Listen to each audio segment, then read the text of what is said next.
So ఇంట్లో పిల్లలు ఆడుతూ పాడుతూ నేర్చుకునే విధంగా అయితే వీళ్ళైతే ఈ లెటర్స్ అయితే మ్యానుఫ్యాక్చర్ చేశారనమాట.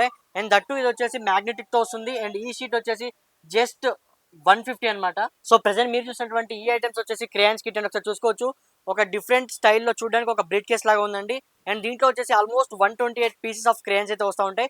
సో పిల్లలు చూడడానికి అయితే చాలా అట్రాక్టివ్ గా ఉంటుందండి. అండ్ ఇక దీని కాస్ట్ వచ్చేసి జస్ట్ 680 రూపీస్ అనమాట. సో ఇక ఈ ఐటమ్ వచ్చేసి క్యాండీ బ్లూ అని ఒకసారి చూసుకోవచ్చు. ఒక ఫ్లవర్ లాగా అయితే మీకు రొటేట్ చేసి వస్తూ ఉంది. అండ్ ఇటు వచ్చేసి మళ్ళీ back return position flower. So ఇంట్లో చిన్న పిల్లలకి ఒక గిఫ్టింగ్ మెటీరియల్ అని చెప్పుకోవచ్చు. సో ప్రెసెంట్ మీరు చూసినటువంటి ఈ టాయ్ వచ్చేసి బర్డ్ కేజ్ అండి. సో అయితే మాట్లాడతాయి అనమాట. సో ఈ పక్షులు అయితే మాట్లాడతాయి అనమాట. సో ఒకసారి చూసుకోవచ్చు. చూడడానికి చాలా డిఫరెంట్ లుక్లో నిజంగా బర్డ్స్ని మన కేజ్లో పెట్టుకున్నట్టు ఉంది కదా. సో ఇది వచ్చేసి షో పీస్ ఐటమ్ అనమాట.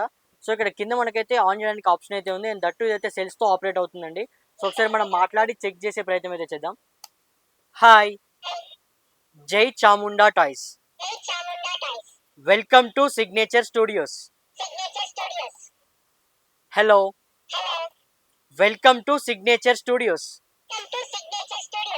సో చూసారు కదా, ఇవైతే బర్డ్స్ మాట్లాడుతున్నాయి అనమాట. సో అండ్ దట్టు దీనికి బర్డ్స్ నాయిసెస్ కూడా క్రియేట్ చేస్తూ ఉంటాయి.